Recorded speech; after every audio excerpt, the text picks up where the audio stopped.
After World War I, the Round Table became known as the Council on Foreign Relations in the United States and the Royal Institute of International Affairs in London. The leading government officials of both England and the United States were chosen from its members.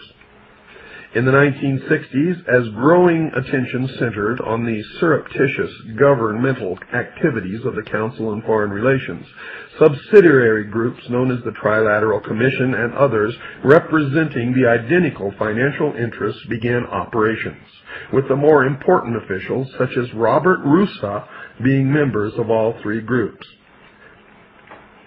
According to William Guy Carr in Pawns in the Game, the initial meeting of these ex officio planners took place in Mayor Amschel Bauer Goldsmith's shop in Frankfurt in 1773.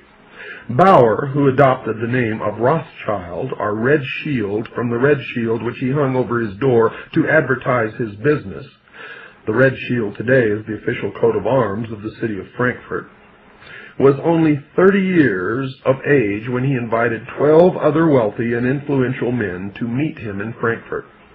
His purpose was to convince them that if they agreed to pool their resources, they could then finance and control the world revolutionary movement and use it as their manual of action to win ultimate control of the wealth, natural resources, and manpower of the entire world. This agreement reached, Meyer unfolded his revolutionary plan. The project would be backed by all the power that could be purchased with their pooled resources. By clever manipulation of their combined wealth, it would be possible to create such adverse economic conditions that the masses would be reduced to a state bordering on starvation by unemployment. Their paid propagandists would arouse feelings of hatred and revenge against the ruling classes by exposing all real and alleged cases of extravagance, licentious conduct, injustice, oppression, and persecution. They would also invent infamies to bring into disrepute others who might, if left alone, interfere with their overall plans. Rothschild turned to a manuscript and proceeded to read a carefully prepared plan of action. 1. He argued that law was force only in disguise. He reasoned it was logical to conclude by the laws of nature, right lies in force. 2. Political freedom is an idea, not a fact. In order to usurp political power, all that was necessary was to preach liberalism, so that the electorate, for the sake of an idea, would yield some of their power and prerogatives which the plotters could then gather into their own hands. Are you listening out there? 3. The speaker asserted that the power of gold had usurped the power of liberal rulers. He pointed out that it was immaterial to the success of his plan whether the established governments were destroyed by external or internal foes, because the victor had to, of necessity, ask the aid of capital, which is entirely in our hands. 4. He argued that the use of any and all means to reach their final goal was justified on the grounds that the ruler who governed by the moral code was not a skilled politician, because he left himself vulnerable and in an unstable position. 5. He asserted that, quote, our right lies in force. The word right is an abstract thought and proves nothing. I find a new right to attack by the right of the strong, to reconstruct all existing institutions, and to become the sovereign lord of all those who left us the rights to their powers by laying them down to us in their liberalism, unquote. 6. The power of our resources must remain invisible until the very moment when it has gained such strength that no cunning or force can undermine it. He went on to outline 25 points. Number 8 dealt with the use of alcoholic liquors, drugs, moral corruption, and all vice to systematically corrupt youth of all nations. 9, they had the right to seize property by any means and without hesitation, if by doing so they secured submission and sovereignty. And that's happening now all over this country.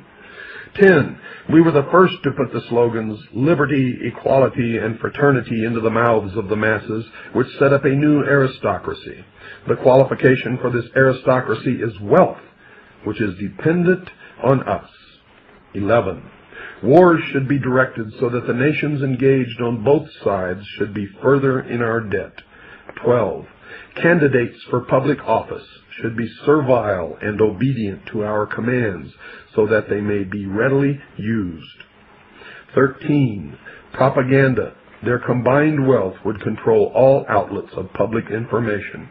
And that is true in the United States today. 5 corporations own all the print, television, and radio media in this country except for a very, very small minority of independent owners. 14, panics and financial depressions would ultimately result in world government, a new order of one world government, unquote. Someone once said that the wealth of Rothschild consists of the bankruptcy of nations.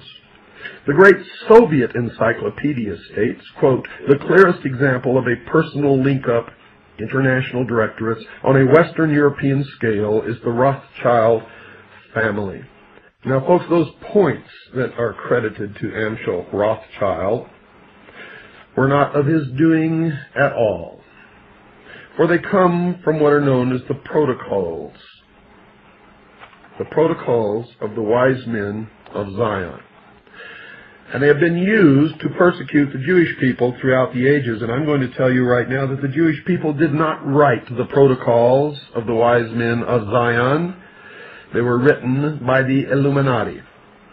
Those who are illumined, the members of the secret societies who pit us all against each other, while they are maneuvering in the background in the shadows to enslave us all. To enslave us all. You had better be listening to me, and you had better understand what I am saying. For failure to do so will just result in the destruction of this country and of freedom for the world. And you will in fact become a slave in the New World Order. And if you are so stupid as to allow that to happen, then certainly you will deserve that fate. But there are many of us who do not deserve that fate, and we need you to help us prevent it. And in doing so, you will do yourself a favor. But don't take my word for it, folks. Look it up. Find it for yourself. Senator Robert L. Owen, testifying before the House Committee on Banking and Currency in 1938, said this, quote, the powerful money interests got control of the Federal Reserve Board through Mr. Paul Warburg, Mr. Albert Strauss, and Mr. Adolph C. Miller, and they were able to have their secret meeting of May 18, 1920, and bring about a contraction of credit so violent it threw 5 million people out of employment. In 1920, that Reserve Board deliberately caused the panic of 1921. The same people, unrestrained in the stock market, expanding credit to a great excess between 1926 and 1929, raised the price of stocks to a fantastic point where they could not possibly earn dividends, and when the people realized this, they tried to get out, resulting in the crash of October 24, 1929. Governor W.P.G. Harding of the Federal Reserve Board testified in 1921 that, quote, the Federal Reserve Bank is an institution owned by the stock-holding member banks. The government has not a dollar's worth of stock in it, unquote. Are you listening? Do you care? At the House Banking and Currency Committee hearings on June 6, 1960, Congressman Wright Patman, chairman, questioned Carl E. Allen, president of the Federal Reserve Bank of Chicago. Patman: Now, Mr. Allen, when the Federal Reserve Open Market Committee buys $1 million bond, you create the money on the credit of the nation to pay for that bond, don't you? Allen: That is correct. Patman: And the credit of the nation is represented by Federal Reserve notes in that case, isn't it? If the banks want the actual money, you give Federal Reserve notes in payment, don't you?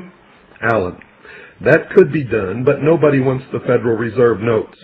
Patman: Nobody wants them because the banks would rather have the credit as reserves. This is the most incredible part of the Federal Reserve operation, and one which is difficult for anyone to understand. How can any American citizen grasp the concept that there are people in this country who have the power to make an entry in a ledger that the government of the United States now owes them $1 billion and to collect the principal and interest on this non-existent phony loan? But we've been doing it for years, haven't we? As Congressman Patman puts it, quote, "The dollar represents a $1 debt to the Federal Reserve System. The Federal Reserve banks create money out of thin air to buy government bonds from the United States Treasury, lending money into circulation at interest by bookkeeping entries of checkbook credit to the United States Treasury. The Treasury writes up an interest-bearing bond for $1 billion. The Federal Reserve gives the Treasury a $1 billion credit for the bond and has created out of nothing a $1 billion debt which the American people are obligated to pay with interest. And you wonder what's wrong with this country, what's happening to the economy? Wake up, Sheeple. Where does the Federal Reserve System get the money with which to create bank reserves? The answer: it doesn't get the money, it merely creates it. When the Federal Reserve writes a check, it is creating money. The Federal Reserve is a total money-making machine. It can issue money or checks. One of the most important factors to remember in this connection is that the supply of money affects the general level of prices, the cost of living index, and money supply are parallel. The Federal Reserve's major function is to determine the money supply. It has the power to increase or decrease the money supply at any rate it chooses and destroy millions of people with the swipe of a pen. On September 30th, 1941, before the same committee, Governor Eccles was asked by Representative Patman, "How did you get the money to buy those $2 billion worth of government securities in 1933? Eccles: "We created it." Mr. Patman: "Out of what?" Eccles: "Out of the right to issue credit money." Mr. Patman: "And there is nothing behind it, is there, except our government's credit?" Eccles: "That is what our money system is. If there were no debts in our money system, there wouldn't be any money." And now, let me put the nail in the coffin. I'm going to read you one paragraph from the Federal Reserve System, its purposes and functions, printed by the United States of America, Washington, in 1939 by the United States Government Printing Office. And on the front of this, it has the seal of the Board of Governors of the Federal Reserve System. And on page 85, I quote, "Federal Reserve Bank credit, therefore, as already stated, does not consist of funds that the reserve authorities get somewhere in order to lend, but constitutes funds that they are empowered to create," unquote. End of subject. Nail in the coffin. And if you don't understand what's happening to this country now, nobody can help you ever. Wake up, Sheeple. The answer is in front of our nose. Now, if you want to save your ass and your assets, help us save the Constitution and the Bill of Rights. We've got to get rid of the Federal Reserve and the IRS.